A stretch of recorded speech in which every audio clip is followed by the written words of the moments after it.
I drove 9 hours nonstop to arrive at a big family celebration. At dinner, my father looked me straight in the eye and said, "You are nothing. You've never brought this family an ounce of pride. If you have any self-respect left in you, get up and leave for good." Mom pretended not to hear.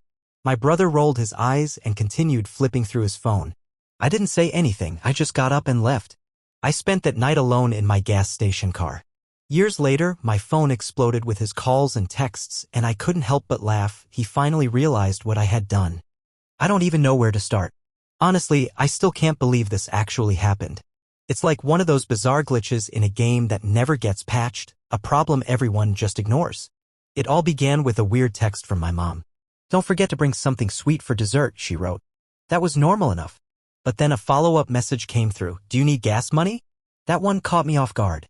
My mom has never been the type to offer money like that, especially for something as simple as a family visit. I just ignored it. I figured she was just trying to be nice in her own awkward way.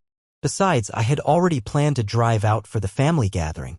They've been hyping it up for weeks, a big family thing, the kind you feel obligated to attend because, well, they're family. 9 hours. That's how long it took me to drive from my cramped apartment to my parents' house. Traffic was a nightmare, and my Spotify kept pausing for some reason, forcing me to mess with it every few minutes. By the time I finally pulled into their driveway, the sun was already setting, casting long shadows over the yard. Their house was lit up like a holiday commercial, but something felt off. Every time I go home, I get this weird feeling like they all have a secret group chat that I'm not part of. Today was no different. As I parked, I noticed my brother Tyler's car in the driveway. He always parks on the street, so seeing it there was a surprise.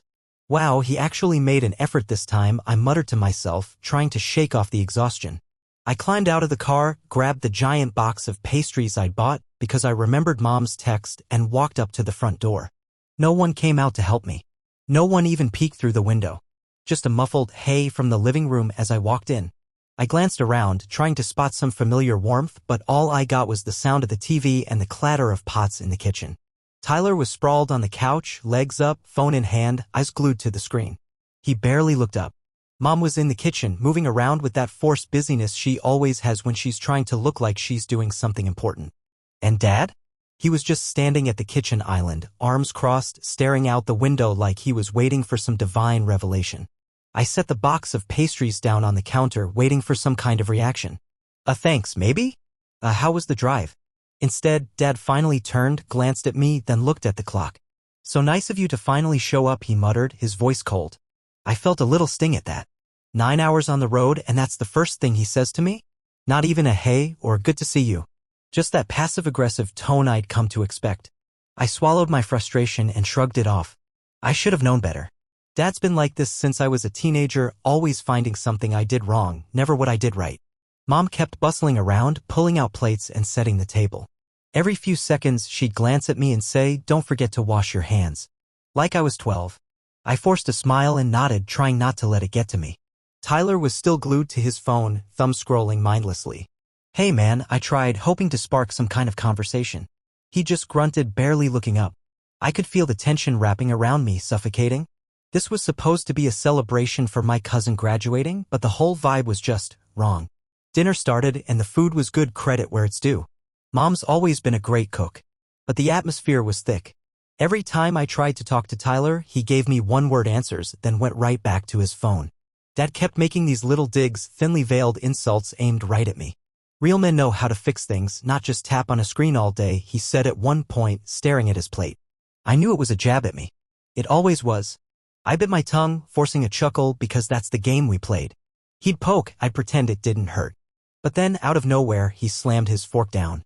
The sharp clang echoed around the room, and everyone jumped. His gaze locked onto me, cold and sharp. "You know what, Logan?" he began, leaning forward. "You're nothing but a disgrace. You come here, pretending to be part of this family, but all you do is take. You've never brought us a single moment of pride. If you have any self-respect left, you should just leave and not come back." I froze. It was like the air got sucked out of the room. My mouth went dry. I stared at him, trying to process what I just heard. Mom didn't say a word, she just kept refilling his water like she was deaf. Tyler rolled his eyes, acting like this was just another Tuesday. I looked at Mom, silently begging her to step in to say something. But she avoided my gaze. Tyler sighed, looking bored, like he was tired of the drama. I tried to speak, but nothing came out. My chest felt tight, like a vice was squeezing me. So I did the only thing I could. I stood up. The chair scraped loudly against the floor. No one moved. No one said anything. I didn't even bother grabbing my jacket. I walked straight out the door, letting it slam behind me. The cold air bit at my skin, but I didn't care. I just kept walking. My thoughts were racing, looping over his words. A disgrace. Never brought them pride. I tried calling a couple of friends. No answer. Everyone was probably busy living their normal lives. I ended up just sitting on the curb, scrolling my phone mindlessly, watching likes trickle in on some random meme I'd posted. That hollow, disconnected feeling settled in. I could have gone back inside, but I knew how that would go. They'd just pretend nothing happened. Or worse, they'd tell me I was being too sensitive. Eventually, I walked back to my car. I'd parked behind the sketchy gas station down the street because the driveway was full. Sitting in the driver's seat, I let out a shaky breath. I texted Mom asking if she was okay. Left on read. I tried Tyler. Nothing. So I sat there, headlights flashing by, watching the world move while I stayed stuck. A cop tapped on my window around midnight asking if I was okay. I lied, saying I was waiting for a friend. He told me to move along. I drove a few blocks away, found an empty lot, and just crashed in the back seat, using my jacket as a pillow. My back ached and the cold seeped through the windows, but I didn't care. I kept replaying Dad's words in my head, his expression, that blank, uncaring stare. The way Tyler just shrugged it off like I was the problem. The way Mom couldn't even look at me. Was this what family was supposed to be? Was this all I was to them? A disappointment? A burden? A punchline? As I lay there, staring at the dark ceiling of my car, a single thought started to form, a tiny spark in the cold emptiness. If they wanted me gone so badly, maybe I should just disappear. That's when everything changed.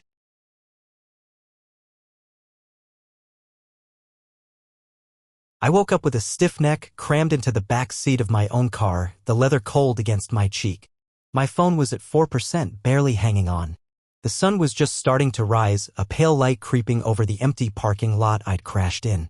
I stretched, feeling the dull ache in my back, and for a moment I just stared out the window watching a guy with a pressure washer slowly clean the pavement. It felt almost comforting watching someone clean up a mess, even if it wasn't mine. 3 notifications. None of them from my family. Just a couple of group chats with random memes and one of those don't miss out emails from some store I'd forgotten about. I should have felt something, anger, sadness, maybe even shame. But I didn't. I was just tired. Numb. And then my phone buzzed again. A text from Mom. Hope you got some sleep. There's coffee if you want to come in. Like nothing had happened. Like last night hadn't been one of the worst moments of my life. I stared at the message, reread it, and felt something twisting inside me. The same old script, the same act, pretend it's all fine, sweep it under the rug, avoid anything that might be uncomfortable. I didn't reply. I didn't even think about going back inside. I wasn't ready to play their game again. Instead, I drove to the nearest McDonald's, ordered a coffee and a stale breakfast sandwich, and just sat there, scrolling my phone. I kept starting to type out a message that was seriously messed up or, I'm not coming back, but every time, I'd delete it. What was the point? They'd never hear me, never really listen. Somewhere between taking a half-hearted bite of the sandwich and mindlessly scrolling my feed, it hit me. A tiny flicker of realization that felt like a static shock. I wasn't just a disappointment to them. I was a tool, their backup, their problem solver, their fix-it guy. Not a son. Just a convenient resource. I set up all their accounts. Their Wi-Fi, their streaming services, their smart devices.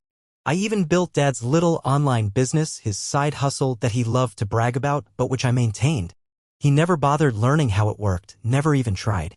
Just sent me updates to post, took the credit, and told everyone how I was too busy to help with anything else. The more I thought about it, the angrier I got. I wasn't just some tech support guy they could call when something broke. I was their son. Or at least, I should have been. But they didn't see me that way. And maybe they never would. I took another sip of the coffee, cold now, and stared at my phone. My fingers moved almost on their own and I started logging in. First, the family calendar. I removed myself from every event, every reminder. No more alerts about Tyler's appointments, no more messages about family dinners. I didn't exist there anymore. Then I moved to the streaming services. I changed the passwords, disconnected my card from their accounts. Why should I keep paying for them when they treated me like I was nothing? But then I hesitated. Dad's website. The one I built. The one I maintained. The one that actually brought in money that he kept without ever acknowledging my work. I stared at the admin page for a long time, feeling that same mix of anger and emptiness twisting inside me. Did I really want to do this? Did I want to step away? To actually let them feel what it was like without me? Yes. Yes, I did. So I changed the admin email, set the site to maintenance mode, and logged out. I wasn't deleting it. I wasn't sabotaging anything. I was just stepping back, taking my hands off the wheel. If Dad wanted to run his little empire, he could figure it out himself. I put my phone down, leaned back in the seat, and stared at the ceiling. It felt good. Scary, but good. For once, I wasn't just going along with their script, pretending everything was fine. I was making a choice. My choice. My phone buzzed again. Tyler, are you coming back for dinner or what? That was it. No question about last night, no check-in, just a casual question as if nothing had happened. Not today, I replied. A thumbs-up emoji. That's all I got back. Then another message, this time from Mom. I let it ring out the first 2 times. The third time I answered just to see if she'd say anything real. Your dad didn't mean it, she started, her voice tired, almost rehearsed. He was just tired. You know how he gets. I know, I said flatly. Can you at least fix the Wi-Fi before you go? She asked, like it was a small favor, like I hadn't just been told I was a disgrace the night before. I hung up. I didn't even let her finish. I spent the next hour going through everything, changing passwords, revoking access, moving all the accounts I'd set up back to my own control. No more family safety net. No more free tech support. No more being the silent, invisible fixer. My phone buzzed again. This time it was Dad. Just one text, what did you do to my website? I didn't answer. A minute later, another text, you're always making things difficult. Just like last night.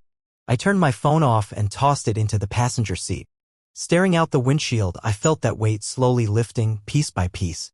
For the first time in years, I wasn't their tool. I wasn't their backup plan. I was just me. And that was enough.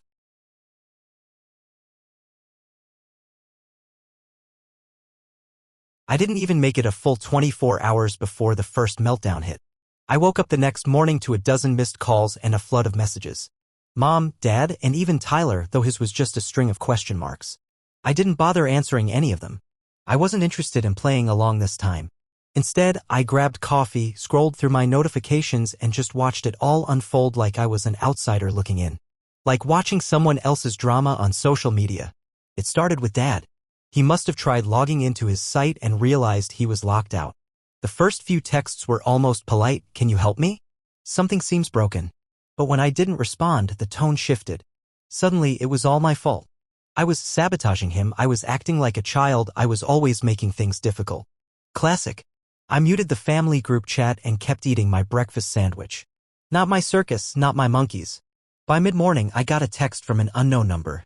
It was Mom using her friend's phone. Your dad's really upset. Can you please just fix it so we can move on? There it was. The same old line, just fix it so we can move on. Pretend it never happened. Sweep it under the rug. I stared at the text for a moment, then deleted it without replying. But the longer I ignored them, the more desperate they got. Tyler sent me a direct message on Instagram, Dad's losing it. Can you just give him the password? He's making Mom cry. I typed back, he told me to leave. And that was it. He left me on read. The next text came from Dad again. You're going to regret this.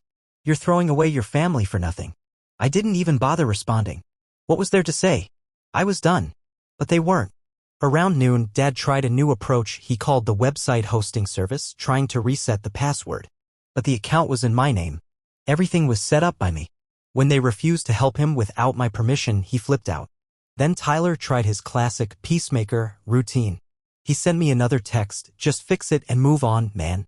This is all so stupid. I replied, he told me I was a disgrace. He told me to leave. I'm just doing what he asked. But Tyler didn't get it. He never did. For him, this was just family drama, a spectacle, something to watch and occasionally comment on. For me, it was years of being taken for granted, of being used. The calls kept coming and I kept ignoring them. I spent the rest of the day making sure everything was locked down, passwords changed, access revoked, business emails under my control. Not to destroy anything, but to protect myself. I wasn't going to let them use me again. By evening, Dad tried a more direct approach. He showed up at my apartment. I heard the pounding on the door before I even checked the peephole. And there he was, red-faced, breathing hard, his fists clenched at his sides. For a moment, I just stood there, watching him through the tiny fisheye lens of the peephole. Part of me wanted to just ignore it, to pretend I wasn't home. But I knew he wouldn't leave. I unlocked the door and opened it just enough to face him.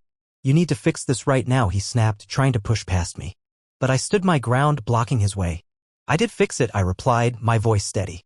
"I fixed it for me." "You're acting like a child," he roared. "You think this is some kind of game? You're destroying everything." "I'm not destroying anything," I shot back. "I'm just not fixing it for you anymore. You told me to leave, so I left." "You know I didn't mean that," he yelled, his voice raw. "You always take things too far." I just stared at him, and for the first time in my life, I didn't feel that old fear, that desperate need to please him. I saw him for what he was, a man who'd never respected me, who only saw me as a tool to be used. "Go home, Dad," I said, stepping back and starting to close the door. "Figure it out yourself." He tried to grab the door, but I pushed it shut, the lock clicking into place. He banged on it once, cursed, and then I heard his heavy footsteps retreating down the hall. I waited until I heard the slam of the stairwell door before I let myself exhale. I slumped against the door, a strange mix of emotions washing over me, anger, relief, and something almost like freedom. My phone buzzed again. "Tyler, you're ruining everything. Dad's losing his mind. Mom's crying. Why can't you just help?" I stared at his message, feeling that same old weight trying to drag me down. But then I just typed back, "Because I'm done being their punching bag." And I muted the chat. The next morning, I checked the site. Still down. No new orders. A few customer emails asking what was going on. I forwarded them to Dad's email with a simple note: "You'll need to handle this." I went about my day, ignoring the buzzing phone, ignoring the guilt they tried to push on me. For the first time, I wasn't running to save them, to fix everything they broke. And it felt good. Liberating. But I knew this was just the beginning. Dad wasn't the kind of man who would just let it go. He was stubborn, proud, and desperate. And I had a feeling the fallout was just getting started.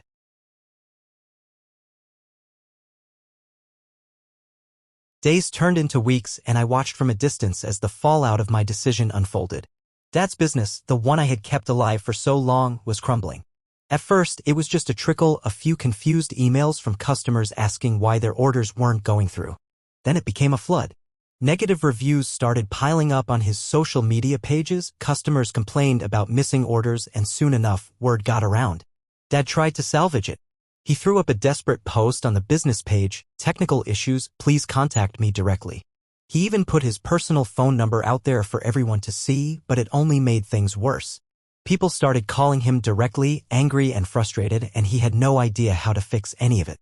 Tyler, ever the spectator, tried to help. He tried setting up a new website for Dad, a clunky, amateurish mess that looked like a high school project. No orders. No traffic. Nothing. It was like watching a slow-motion train wreck, except this time I wasn't the one trying to stop it. I still got the occasional message from Mom, usually vague little things like "Hope you're okay" or "We miss you." I never replied. I couldn't. She'd always been a bystander, someone who turned a blind eye to Dad's cruelty, who never stepped in, never defended me. Pretending it was all fine was her specialty. But then, just as I thought they might finally give up, Dad showed up at my apartment again, and this time he wasn't alone. Tyler was with him, his expression torn between embarrassment and frustration. I could hear them arguing through the thin walls of the hallway even before I opened the door. "He's doing this on purpose." Dad's voice was a low, furious growl. "He wants to see us fail. Just apologize." Tyler hissed back. "It's not that hard, Dad." When I finally opened the door, they both turned to look at me. Dad's face was flushed, his jaw clenched, and Tyler just looked tired. "What do you want?" I asked, blocking the doorway. "You need to fix what you broke," Dad snapped, trying to push past me. I stood firm. "I didn't break anything," I shot back. "I just stopped fixing it for you." "You're acting like a spoiled child," he yelled. "You think you're so smart, don't you? Sitting here watching everything fall apart while your family suffers." "My family?" I laughed, a bitter, hollow sound. "The family that told me I was a disgrace? The family that treated me like a burden? I don't owe you anything, Dad. You owe me respect," he shouted, his voice cracking. "After everything I've done for you." "You mean using me?" I interrupted. "Using me to fix everything, to keep your little business running while you took the credit? Never a thank you, never a word of appreciation, just blame whenever something went wrong." "I'm done." Tyler stepped forward, trying to play peacekeeper. "Can you both just stop? This is stupid. Logan, can't you just help him so we can all get out of here?" "Help him?" I asked, locking eyes with Tyler. Why should I help someone who told me to leave and never come back? Someone who's never respected me, never valued anything I did. Dad's face twisted with rage. Fine. You want to be on your own? You want to be a selfish little brat? Then stay gone. He tried to grab my phone out of my hand. I shoved him back, and he stumbled, slapping his palm against the doorframe for balance. He glared at me, cursing, but there was something else in his eyes now, fear. Go home, Dad, I said, calm and cold. Fix it yourself. Tyler grabbed his arm, pulling him away. Come on, let's just go, he muttered. They left, the stairwell door slamming behind them. I locked the door, leaned against it, and let out a long, shaky breath. My hands were trembling, but not from fear. From something else. Relief, maybe? Or freedom. Over the next few weeks, everything collapsed for them. Dad tried to rebuild his business, but it was too late. Bad reviews piled up, customers went to competitors, and he couldn't fix the tech issues without me. He even tried hiring someone else to fix the site, but they couldn't untangle the mess he'd made. His little empire was gone, and with it, his reputation. Family friends started talking. I saw posts on Facebook, people whispering about how sad it was to see the business fall apart, how Dad had lost his touch. Some even messaged me asking if I could please just help him for old time's sake. I ignored them all. Tyler went quiet. Mom stopped sending her little "hope you're okay" texts. And Dad? He vanished, no more calls, no more pounding on my door. I started living again. Really living. I got a new job, something I actually liked. Made new friends. Went out, laughed, felt the weight lift off my shoulders a little more every day. For the first time, I wasn't their fix-it guy. I wasn't their backup. I was just me. Then, just as I was sure they were finally gone for good, it happened. A single text message late at night. Please. I need your help. From Dad. I stared at it for a long time. And then I laughed. Because he finally got it. He finally understood. I wasn't his fix-it guy. I wasn't his tool. I wasn't his disgrace. I was just the son he had pushed away. The one who'd held everything together. The one who'd finally walked away and let it all fall apart. And I wasn't going back. Not this time. Not ever.